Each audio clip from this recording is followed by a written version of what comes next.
Hoje eu vou falar nesse vídeo um pouco de história, claro, mas a partir de curiosidades da história, algo que a gente vê ou ouve falar e não entende.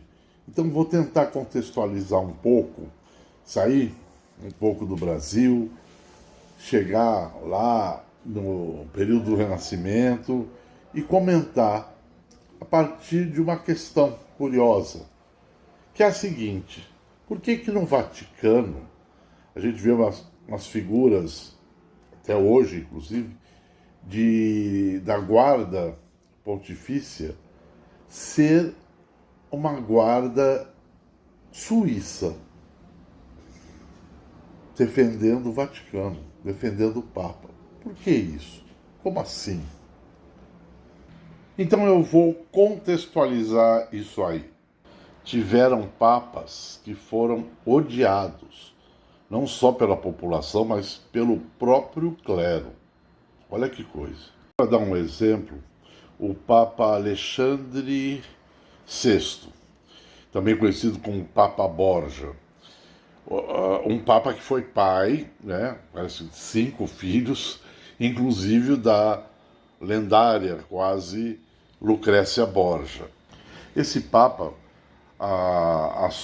assume o poder através de muita corrupção, né? E foi um papa de escândalos, de casamentos, de amantes, né? De muita riqueza, muita corrupção, uma coisa assim da família dele assustadora. Inclusive, fala-se de relações incestuosas do Papa com a própria filha, gerando filho, pelo que se comenta. Então, imagina o grau de alucinação dessa própria família, né? Era-se assassinatos, atentados, casamentos que anulavam casamentos promovidos, tudo disputando poder. Tudo disputando poder. Mas enfim, o que nos interessa agora é o sucessor, o Papa sucessor do Alexandre, que vai ser Júlio II. Uma outra coisa, uma outra situação, um outro tudo com relação ao papado. E Júlio II, ele também é muito conhecido porque ele é contemporâneo, nós estamos falando 1500 e pouco, tá? Os anos 1500. Ele é contemporâneo do Michelangelo, e é ele que contrata o Michelangelo para fazer Moisés, para fazer inclusive a Capela Sistina, tá? E aí entra também uma questão, porque que tem uma confusão dos uniformes dessa guarda suíça. Tem uma especulação de ter sido desenho, uma criação do próprio Michelangelo, mas daqui a pouco a gente fala sobre isso, que não é bem assim. O horror que essa família Borgia, ou que o próprio Alexandre VI trouxe enquanto Papa, fez com que o seu sucessor tivesse arrepio e medo até de dormir no quarto dos papas, né, em Roma, né, no futuro Vaticano. Então o Júlio II resolve trabalhar a segurança pessoal do Vaticano e dele próprio, né? Porque vai saber o que vem por aí.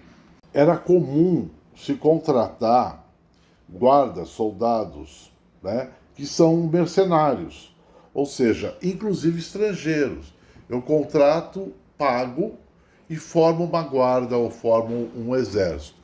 Foi esse o caso, e aí que começa do Júlio II ter pedido para sua proteção soldados, né? E contratado, como foi o caso aí eu acho que isso foi em 1506, se eu não me engano, mas desses soldados suíços. Eles eram suíços, então foram contratados para trabalhar em Roma. mais especificamente, não em Roma, né? Porque Roma vai sofrer ataques e tal, porque a Itália ainda não era um país unificado, tá? Mas o que nós vamos ter é que o futuro Vaticano, a sede, né, do papado, vai ter então, para a sua segurança, agora esses soldados mercenários suíços. O Papa, na realidade, ele tinha uma outra intenção, que era formar um exército, né, de defesa, não só de a guarda pessoal dele, mas de defesa do Vaticano. Tanto é que alguns anos mais tarde, em 1520 alguma coisa, nós vamos ter uma invasão terrível da Itália, né, mais precisamente de Roma, com a ação do imperador. Carlos V estava expandindo, né, estava em guerra, e ele vai entrar em Roma, né, e detonando tudo. E aí, é claro que o Papa vai ficar assustado. Então, essa guarda, esse exército suíço, vai ser extremamente importante para defender o Papa, né? Defender o futuro Vaticano. Então, como havia esse costume de contratar soldados, né, os mercenários, inclusive soldados, o Papa contrata soldados também espanhóis para defender, né, do ataque de Carlos V. O Carlos V vinha com um exército alemão, inclusive, né? Bom, no final da guerra, o que é que vai acontecer? Os soldados estrangeiros que defenderam o Vaticano, que defenderam o Papa, vão desertar, vão embora. E quem fica com um sinal de fidelidade, né, cativando o Papa e ganhando a confiança do Papa, foram os soldados suíços, entendeu? E hoje a gente vê os guardas vestidos com uniforme, né, que é muito curioso, né, de cores vivas, com vermelho, com laranja, com azul. Isso tem um fundamento. Esse uniforme, na realidade, é um desenho muito mais recente, que se especula que foi baseado num modelo do Michelangelo, mas isso é uma especulação. Vamos entender isso como é que é. Em 1910, 1920, em pleno no século XX, então, um comandante da guarda suíça, Jules Reponde, ele é atribuído a ele o desenho desse uniforme atual, mas que foi baseado lá nos uniformes do período do Renascimento. Por isso que ele tem esse desenho meio espalhafatoso, né? Bem curioso, porque se você reparar, eles não usavam bota, coturno, é sapato, né? Mesmo que eles usavam.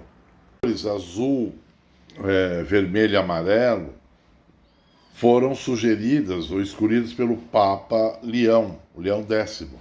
E essas cores eram as cores dos brasões, tanto da família do Papa, né, que é a família Médici, uma família que inclusive foi protetora, foram mecenas, né, do período do Renascimento, a quem o próprio Michelangelo desenhou os túmulos, enfim, era um protegido, né, desses mecenas, a família Médici de Florença, italiana, né? Então tem essa ligação, tá, que faz com que se especule de ter sido um modelo criado, né, da moda criada por Michelangelo. Agora, não existe nenhum registro, nem esboço, nada de Michelangelo com referência a esses uniformes. Então essa foi a curiosidade de hoje. Até a próxima!